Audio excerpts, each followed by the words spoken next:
We're very happy right now to be joined by Rabbi David Rosen, who was the Chief Rabbi of Ireland and is the International Director of Intl Religious Affairs for the AJC.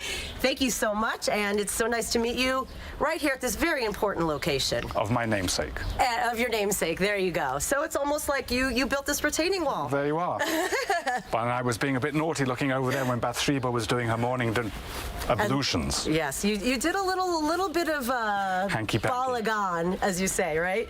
So first, let's start by explaining this area and why it's so meaningful to be here, as we're talking about Shavuot. Well, history, in a sense, Jewish collective history begins here because we were disparate tribes, and it was David who united us, who created, if you like, the United Tribes of Israel, and solidified that unity around this location where he established as his, if you like, HQ. This is the city of David. This was a Jebusite citadel, and it was impregnable because we have a natural inverted cone coming out of the earth here, which you simply can't get in through natural means, and it was all the powers could not conquer it. And it looks like, if we understand the narrative in the book of Samuel correctly, that with his hand-picked commandos, David came in through the water shaft underneath and came inside and conquered it and established this as the center and ultimately the place that would unite all the tribes of Israel as one unit. Who would imagine? And still to this day, I mean, it's talked about it, and no one knows how he did it. No one knows exactly, but as I say... Other than God, right? Other than somehow it was meant to be, right? But it seems, as I say, that basically the water shaft was the way he got in, because this was why this citadel was impregnable, because you couldn't starve it or cause drought by isolating it, because it had its own internal water source. And that was, in the end, that success, that impregnability, was the source of its own defeat. So let's talk about what we're seeing here. Is this believed to be literally, these stones date back to King David's time? Well, they're Canaanite period, so that's David's period. And as I say, he didn't establish the first settlement here. This was already well established, but he realized that it was very strategically important to him. First of all, as I say, it was impregnable. And second of all, it was located alongside the tribes that were closest to him, of Judah and Benjamin. But he could still do exactly like what Washington, D.C. means for America. Have a place that says, this doesn't belong to any specific tribes, it belongs to all of us. We are all united together, and still be strategically located where he wanted it. Incredible. So this he conquered, and also nearby. So what is it that he bought for? I can't remember what it said. How many shekels he bought the Temple Mount, basically?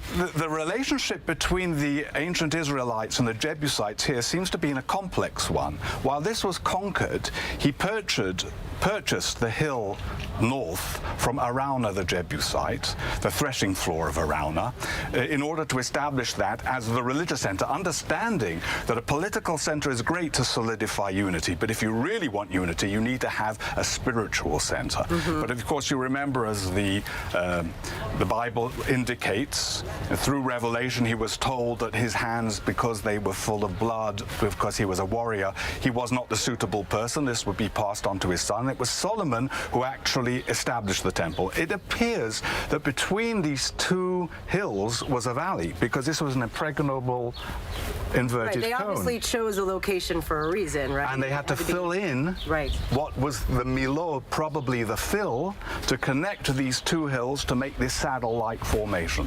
So do you find, I know you've been at this a long time. You lived in the UK. I know you were knighted by the Queen. I live here. But you were knighted by the Queen, even though we don't call you sir, we call you rabbi. But do you find in the various countries that you've lived, even before being here at this time with this very important role that you have, do you feel that there is a shift of people wanting, religious leaders really wanting to come together and create a new world? It's incredible.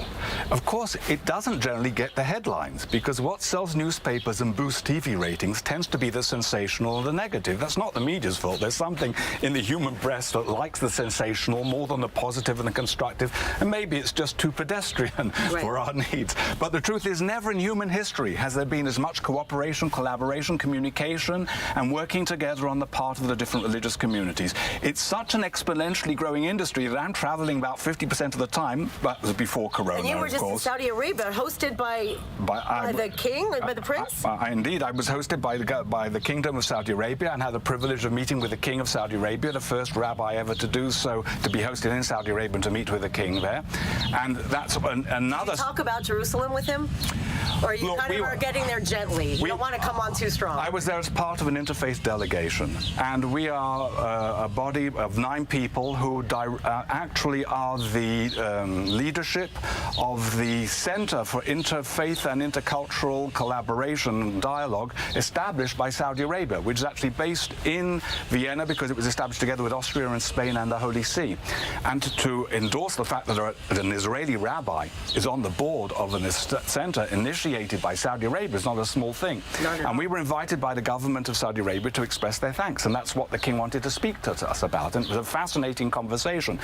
But because there are 9 of us and there's a chairman who was the main spokesman, the amount of real communication was only a couple of sentences, so it wasn't a serious conversation, but it was symbolically enormously significant. Enormous. And just before that, 2 weeks before that, AJC, we had taken the most important, if you like, bureaucratic position, incumbent of bureaucratic position in the Muslim world to Auschwitz. Dr. Mohammed Al-Isa, the Secretary General of the Muslim World League, based in Mecca, who led a Muslim delegation to Auschwitz, where he condemned Holocaust denial and affirmed the importance to understand the enormity of that trauma and of the importance of Jews and Muslims and Christians collaborating and working together to make a more peaceful world. It really is just incredible. Who would think that we would be alive to be able to witness these things happen? Rabbi David Rosen, thank you so much for this enlightening conversation, and I feel so blessed to be here with you right here at this very special place historically. Thank you very much. Don't go anywhere, everybody. We'll be right back after the break, right here from the City of David.